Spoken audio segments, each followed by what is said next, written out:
Okay, यो हो ग्राभिटीको नयाँ बेसबड्स म्याक्स भन्ने इयरबड अनि यो चाहिँ नेपालमा अन्डर 2500 मा चाहिँ लन्च हुन जाँदैछ 19 अप्रिलमा। तपाईँले चाहिँ दराज र ब्रदरमार्टबाट यसलाई बाई गर्न सक्नुहुन्छ। अरू पनि प्लेटफर्ममा तपाईँले पाउन सक्नुहुन्छ। अनि त्यति मात्र होइन, यसको लन्च प्राइस चाहिँ 2499 हो भने पहिलो 100 जना कस्टमरले चाहिँ यसलाई 2099 मै पर्चेस गर्न सक्नुहुन्छ। अब त्यो प्राइसिङको हिसाबले चाहिँ लिनको लागि ठिक छ कि छैन यो भिडियोमा चाहिँ म तपाईँलाई भन्न चाहदैछु। अब ग्राभिटीको चाहिँ नयाँ प्रडक्ट आउँदाखेरि मेरो मनमा चाहिँ एउटा एक्साइटमेन्ट थोरै बढिरहेको हुन्छ। योपालि चाहिँ ग्राभिटीले के नयाँ गरेको छ त, के नयाँ ल्याएको छ प्रडक्टमा भनेर मलाई एउटा खुल्दुली भइरहेको हुन्छ होइन। अनि त्यसैगरी ग्राभिटीको प्रडक्ट रिभ्यू गर्नको लागि पनि म एक्साइटेड भइरहेको हुन्छु। किनभनेदेखि ग्राभिटी भनेको कस्तो ब्रान्ड हो भने हाम्रो फिडब्याक, रिभ्युअरको फिडब्याक, कस्टमरको फिडब्याक एकदमै पोजिटिभली लिने गरेको हुन्छ कि। अब तपाईँले चाहिँ हाम्रो पहिलाको ग्राभिटीको भिडियो हेर्नुभयो भनेदेखि चाहिँ त्यो भिडियोमा हामीले भनेको फिडब्याकहरूलाई चाहिँ ग्राभिटीले इम्प्रुभ गर्दै आएको छ। योपालिको प्रडक्ट पनि धेरै इम्प्रुभमेन्टको साथमा आएको छ। त्यसको बारेमा त म तपाईँलाई कुरा गर्ने नै छु होइन। एउटा कुरा चाहिँ तपाईँले यहाँ ध्यान दिनु होला, 19 अप्रिलमा चाहिँ यो प्रडक्ट लन्च हुन जाँदैछ। यो लन्चभन्दा अगाडि नै मैले यो भिडियो पोस्ट गरेर राखेको छु।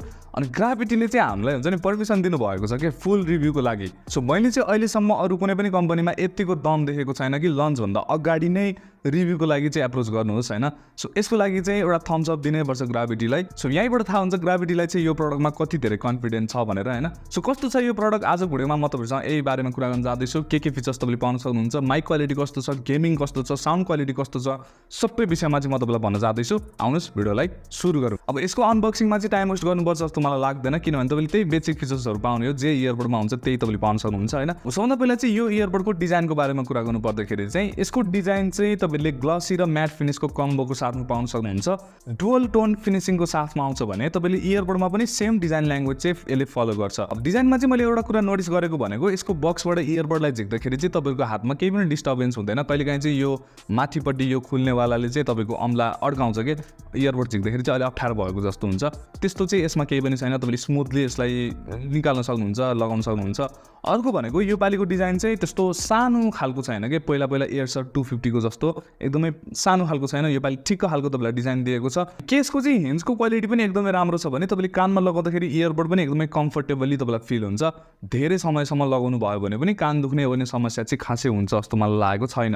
अब डिजाइनमा अर्को राम्रो कुरो भनेको तपाईँले फास्ट चार्जिङको सपोर्टको साथमा टाइप सी को पोर्ट पनि पाउन सक्नुहुन्छ। सो तपाईँको आफ्नै घरको फोनको चार्जरले पनि चार्ज गर्न सक्नुहुन्छ यसलाई। अर्को भनेको दुईटा कलर भेरिएन्टमा तपाईँले पाउन सक्नुहुन्छ यसलाई। एउटा व्हाइट छ, अर्को ब्ल्याक छ। अब मलाई पर्सनल्ली ब्ल्याक मन परेको छ, तर दुईटै कलर चाहिँ एकदमै अट्र्याक्टिभ देखिरहेको छ। अब यो पालि चाहिँ ग्राभिटीले एकदमै बबाल काम गरेको भनेको चाहिँ यसमा तपाईँले एप सपोर्ट पाउन सक्नुहुन्छ। फाइनल्ली अन्डर 2500 को इयरबड चाहिँ यो पहिलो इयरबड हो जसमा तपाईँले एप सपोर्ट पाउन सक्नुहुन्छ। यो चाहिँ स्मार्ट TWS एप भन्ने सपोर्टको साथमा आउँछ। त्यसलाई तपाईँले प्ले स्टोरबाट पनि डाउनलोड गर्न सक्नुहुन्छ। अर्को भनेको यो युजर म्यानुअलमा तपाईँले QR कोड पनि पाउन सक्नुहुन्छ। यहाँबाट पनि स्क्यान गरेर तपाईँले डाउनलोड गर्न सक्नुहुन्छ। अनि त्यो एप सपोर्टले गर्दाखेरि चाहिँ यो इयरबडलाई अझै धेरै प्रिमियम फिल लिएर आएको जस्तो लाग्यो मलाई। किनभने त्यो एपभित्र चाहिँ तपाईँले यसमा 6वटा डिफ्रेन्ट इक्वलाइजर मोड पनि पाउन सक्नुहुन्छ। अनि त्यति मात्र पनि होइन, तपाईँलाई चाहिँ यदि कस्टम इक्वलाइजर गर्न मन लागेको छ भने तपाईँले यहाँ कस्टमको पनि अप्सन पाउन सक्नुहुन्छ। तपाईँलाई जस्तो साउन्ड मनपर्छ त्यस्तै तपाईँले कस्टमाइज गरेर चाहिँ इक्वलाइजर मोडबाट सुन्न सक्नुहुन्छ। सो यो चाहिँ मलाई एकदमै बेस्ट फिचर्स लागेको थियो। अरू पनि एपमा तपाईँले थुप्रै फिचर्सहरू चाहिँ पाउन सक्नुहुन्छ। अब तपाईँलाई चाहिँ यसको इयरबडको फङ्सनमा पनि चेन्ज गर्न मन लागेको छ भने त्यो पनि तपाईँले चेन्ज गर्न सक्नुभयो। Single tap, double tap, tap and hold होइन, यिनीहरूमा तपाईँलाई कस्तो चाहिएको छ फङ्सन त्यही तपाईँले यहाँबाट एडिट पनि गर्न सक्नुहुन्छ। अब इयरबडको चाहिँ ब्याट्री पर्सेन्टेज त अभियसली तपाईँले यो एपबाट हेर्न सक्नु भइहाल्छ होइन। अर्को भनेको मलाई राम्रो लागेको गेमिङ मोड पनि छ यसमा। तपाईँले 50 ms को लेटेन्सी पाउन सक्नुहुन्छ। अनि त्यही गेमिङ मोडलाई चाहिँ तपाईँले एपबाट पनि अन अफ गर्न सक्नुहुन्छ। अनि इयरबडमा राख्न मन लागेको छ भने त्यहाँ पनि तपाईँले फङ्सन मिलाउन सक्नुहुन्छ। अब गेमिङ मोडको बारेमा कुरा गर्नु पर्दाखेरि चाहिँ मैले गेमिङ मोड पनि यसमा एकदमै राम्रो पाएको थिएँ। अब यसमा चाहिँ बेस्ट के छ भनेदेखि तपाईँको चाहिँ युजेज अनुसारले तपाईँले यसमा इक्वलाइजर मोड चेन्ज गर्न सक्नुहुन्छ कि तपाईँले गेम खेल्दै हुनुहुन्छ भनेदेखि त्यहाँ तपाईँले बेस खासै चाहिँदैन नि त। हो तपाईँले चाहिँ गएर सफ्टमा अथवा क्लासिकलमा राख्नुभयो भनेदेखि गेममा तपाईँले क्ल्यारिटी, लेफ्ट राइटको सेपरेसनहरू एकदमै राम्रो पाउन सक्नुहुन्छ।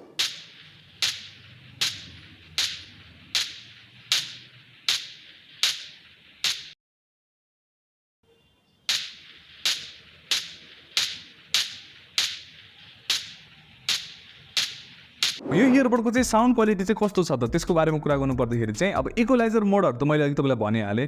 अब तपाईँलाई म्युजिक अनुसारको इक्वलाइजर मोड तपाईँले यहाँ पाउन सक्नुहुन्छ। यदि तपाईँलाई बेस मनपर्छ भनेदेखि अनि बेस त ओ माई गड यसमा यस्तो राम्रो बेस तपाईँले पाउन सक्नुहुन्छ। यदि तपाईँहरू चाहिँ बेस लभर हुनुहुन्छ भनेदेखि तपाईँले यो इयरबडलाई चाहिँ आफ्नो फोनमा कनेक्ट गर्नु होला। अनि त्यो एपलाई अन गर्नु होला अनि बेस मोडमा तपाईँले राख्नु होला। त्यस पछाडि आँखा चिम्लेर बस्नु होला। तपाईँले यसको बेसमा जुन डेफ्थ हुन्छ यति राम्रोसँग फिल गर्न सक्नुहुन्छ। पन्चीवाला तपाईँले बेस पाउन सक्नुहुन्छ, एकदमै राम्रो छ यसको बेस। त्यो चाहिँ मैले किन भनेको भने यो इयरबड चाहिँ सुरुमा तपाईँले सुन्दाखेरि चाहिँ डिफल्ट मोडमा हुन्छ कि, अनि त्यहाँ चाहिँ तपाईँले हुन्छ नि अलिक फ्ल्याटवाला सुन्न सक्नुहुन्छ साउन्ड, फेरि तपाईँलाई साउन्ड मन नपर्न सक्छ। त्यही भएर तपाईँले यसलाई एपमा कनेक्ट गरेर अनि त्यस पछाडि इक्वलाइजर मोडहरूलाई चेन्ज गरेपछि पछाडि चाहिँ यसको पोटेन्सियल तपाईँले थाहा पाउन सक्नुहुन्छ।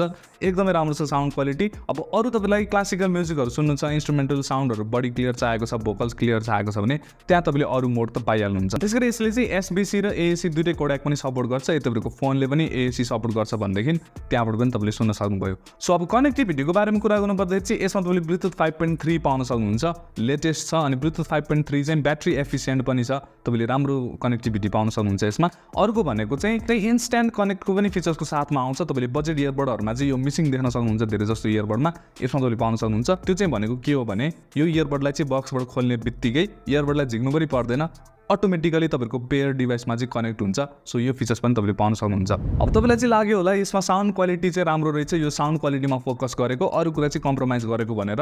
यो इयरबडमा खासमा भन्नुपर्दाखेरि चाहिँ केही पनि कम्प्रोमाइजै छैन। तपाईँले चाहिँ यसमा एक्टिभ नोइज क्यान्सलेसन पनि पाउन सक्नुहुन्छ। अहिलेसम्म मैले कुरा गरेको थिएन। सो यसमा तपाईँले चाहिँ हुन्छ नि सरप्राइजिङवाला फिचर्सहरू पाउन सक्नुहुन्छ कि सबै फिचर्स तपाईँलाई दिएको छ। एप सपोर्ट पनि मलाई सरप्राइज गरेको थियो। ANC पनि छ, यहाँ चाहिँ कस्ट कटिङ गरेको छैन ग्राभिटीले है। अनि ANC चाहिँ अब यो प्राइसको इयरबड्सहरूमा ठिकै खालको तपाईँले पाउने हो, जुनसुकै इयरबडमा पनि त्यस्तो बवाल खालको हुँदैन। यसमा चाहिँ मलाई के बेटर लागेको थियो भने ट्रान्सपेरेन्सी मोड चाहिँ एकदमै राम्रो छ यसको। ट्रान्सपेरेन्सी मोडले चाहिँ के गर्छ खासमा भनेदेखि तपाईँले इयरबड लगाउँदै बाहिर तपाईँको सराउन्डिङमा भएको आवाजहरूलाई चाहिँ अझै इन्हान्स गरेर सुन्न मन लागेको छ भने, जस्तै कोहीसँग तपाईँहरू गफ गर्दै हुनुहुन्छ भने उहाँहरूको आवाज चाहिँ अझै इन्हान्स भएर आयो भने त मजाले सुन्यो नि त हो। त्यो चाहिँ ट्रान्सपेरेन्सी मोडले काम गर्ने गर्दछ। अनि यसमा तपाईँले ट्रान्सपेरेन्सी मोड चाहिँ एकदमै राम्रो पाउन सक्नुहुन्छ। यो आवाज तपाईँले सुनिराख्नु भएको छ ग्राभिटी बेसबड्स म्याक्सको माइक्रोफोनबाट। यसमा तपाईँले क्वाड माइक पाउन सक्नुहुन्छ ANC को साथमा। अनि बाहिरबाट हल्का फुल्का नोइज आइरहेको छ, कतिको क्यान्सल गरिरहेको छ। यदि तपाईँले कलहरू गर्नुभयो भनेदेखि चाहिँ तपाईँहरूको आवाज यस्तो जानेछ, उतापट्टिको मान्छेले चाहिँ तपाईँहरूको आवाज यस्तो सुन्नेछ। सो कस्तो लाग्यो माइक क्वालिटी मलाई तपाईँले कमेन्ट सेक्सनमा भन्न सक्नुहुन्छ। त्यसपछि ब्याट्री लाइफमा चाहिँ कम्प्रोमाइज गरेको होला ग्राभिटीले जस्तो लागेको छ भने, त्यहाँ पनि कम्प्रोमाइज गरेको छैन। तपाईँले 40 आवर्सको टोटल ब्याट्री ब्याकअप पाउन सक्नुहुन्छ चार्जिङ केसलाई मिलाएर। अनि ANC अफ र ANC अन गरेर दुईवटा डिफ्रेन्ट तपाईँले ब्याट्री ब्याकअप पाउन सक्नुहुन्छ होइन। अभियसली तपाईँले ANC अन गरेर सुन्नुभयो भनेदेखि चाहिँ ब्याट्री लाइफ कम हुन्छ होइन, तर अराउन्ड तपाईँले 4 to 5 आवर्सको ब्याट्री ब्याकअप चाहिँ यसको इयरबडमा सजिलै पाउन सक्नुहुन्छ। चार्जिङको बारेमा भन्नुपर्दाखेरि चाहिँ यसलाई फुल्ली चार्ज हुन चाहिँ अराउन्ड 1.5 घन्टा जस्तो लाग्छ, अनि यसको इयरबडलाई चार्ज हुनलाई चाहिँ अराउन्ड 1 आवर जस्तो टाइम लाग्छ होइन। बाँकी मैले भन्न छुट्याएको फिचर्सहरू भनेको चाहिँ यसमा 13 को तपाईँले ड्राइभर पाउन सक्नुहुन्छ। अर्को भनेको IPX4 तपाईँले पाउन सक्नुहुन्छ, भनेको हल्का फुल्का स्वेट प्रुफ। तपाईँले जिमहरूमा युज गर्न चाहनुहुन्छ भनेदेखि चाहिँ खासै टेन्सन लिनु पर्दैन, पसिनाहरूबाट चाहिँ यो बिग्रिँदैन। अब लास्टमा चाहिँ तपाईँलाई लागिरहेको होला यो ग्राभिटीको बेसबड्स म्याक्सको बारेमा चाहिँ यसले केही पनि नराम्रो भनेन भनेर। 3-4 दिन भयो मैले यसलाई युज गरेको होइन, यसमा मैले नराम्रो केही पनि भेटेकै छैन। सबै फिचर्सहरू चाहिँ यसमा एकदमै राम्रो छ होइन।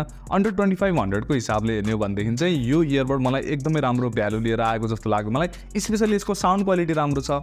एप सपोर्टको कमी थियो यो प्राइसमा, ग्राभिटीले त्यो पनि लिएर आएको छ भने ANC त तपाईँले पाइहाल्नुहुन्छ। अरू पनि तपाईँले ब्याट्री लाइफदेखि लिएर गेमिङ मोडदेखि लिएर अल राउन्डर चाहिँ म देख्छु यो इयरबड होइन। यदि तपाईँलाई लिन मन लागेको छ भनेदेखि चाहिँ अहिले यतिखेरको प्राइसको लागि चाहिँ डेफिनेटली जस्टिफाई गर्ने प्रडक्ट छ होइन। तपाईँहरू चाहिँ जान सक्नुहुन्छ, म चाहिँ मजाले रिकमेन्ड गर्न सक्छु जस्तो लाग्यो मलाई। सो यति नै छ ग्राभिटीको बेसबड्स म्याक्सको बारेमा। आई होप तपाईँलाई यो भिडियो मन पऱ्यो होला। यदि तपाईँलाई भिडियो मन पऱ्यो भनेदेखि चाहिँ लाइक गरिदिन सक्नुहुन्छ, यदि तपाईँ हाम्रो च्यानल सब्सक्राइब पनि गरिदिन सक्नुहुन्छ। म भेट्नेछु तपाईँहरूसँग अर्को भिडियोमा।